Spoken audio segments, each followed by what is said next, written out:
அனைவருக்கும் வணக்கம். நான் ஒரு சமூக ஆர்வலர் பத்திரிகையாளர். அதாவது நல்லா எல்லாரும் மனசில் வச்சுக்கிறணும். நடுநிலையான பதிவுகள் தான் போட்டுக்கிட்டு வர்றோம். எங்கள் ஃபேஸ்புக்கு வாங்க கலக்கலாம் குழுவில் இருந்து.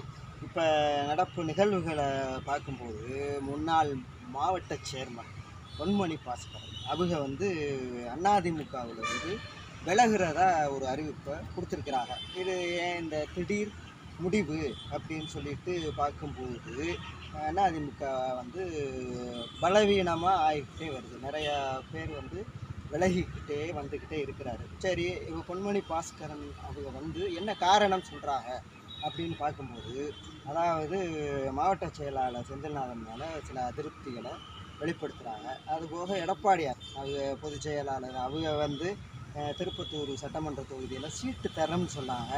ஆனால் தரலை.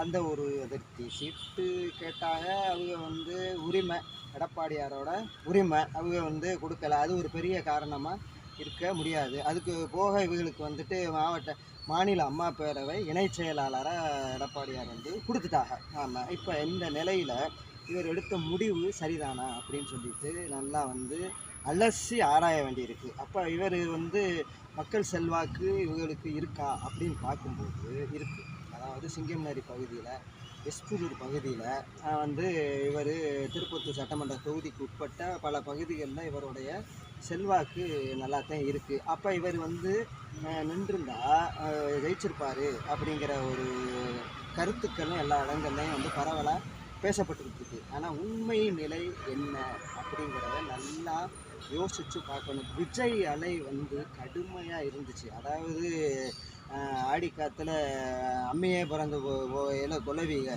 அந்த மாதிரி ஒரு பழமொழிக்கு ஏற்ப அலையில் அடித்து செல்லப்பட்டுச்சு. இப்போ இவங்க இது ரெட்டலை நின்றிருந்தாலுமே வெற்றிக்கணியை எட்டி இருக்க முடியுமாங்கிறது ஒரு கேள்விக்குறிதான். ஏன்னு கேட்டீங்கன்னா, மருது அளவிராஜ் வாங்கின ஓட்டு 69,000 ஓட்டு 2021. அதுதான் அதிமுகவோட ஓட்டு.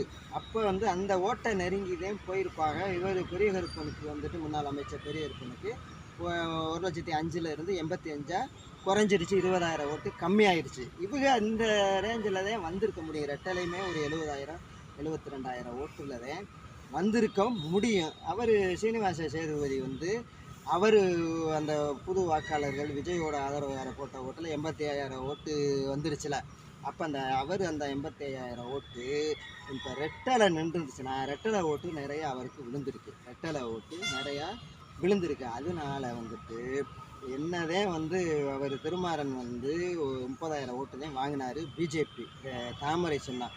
அப்போ கூட்டி கழித்து கணக்கு பார்க்கும்போது இந்த அதிமுக நின்றிருந்தாலுமே ஜெயிச்சிருக்க முடியாது. அப்போ திவ்யா பிரபு அவங்களுமே நின்றிருந்தாலுமே அதிமுக இவங்க யாருன்னு கிடையாது. இவங்கெல்லாம் இல்லை. அதிமுக ரெட்டையில் நின்றிருந்தாலுமே ஜெயிச்சிருக்க முடியாது. இந்த இவர் அமைச்சர் பெரியருக்கும் ஜெயிச்சிருக்கார். ரெட்டையில் நின்றுருந்தார். நிற்காததுனால கோபத்தில் சீனிவாசருக்கு விழுந்த ஓட்டு. அப்போ சீட்டு தரலைன்னு சொல்லிட்டு பொன்மணி பாஸ்கரன் இந்த ஒரு முடிவை எடுக்கிறாரு அப்படின்னா அது ஒரு தவறான முடிவுன்னு நடுநிலையாளர்கள் அலசி ஆராய்ச்சிக்கலாம். பொறுத்தார் பூமி ஆள்வார். அதாவது இன்னும் எடப்பாடியாருக்கு ஒரு விசுவாசமாக அவர் பயணிச்சிருக்கலாமோ அப்படிங்கிற ஒரு சிந்தனை அதிமுக தொண்டர்களிடையிலே ஏற்பட்டிருக்கு. இதுதான் நடப்பு.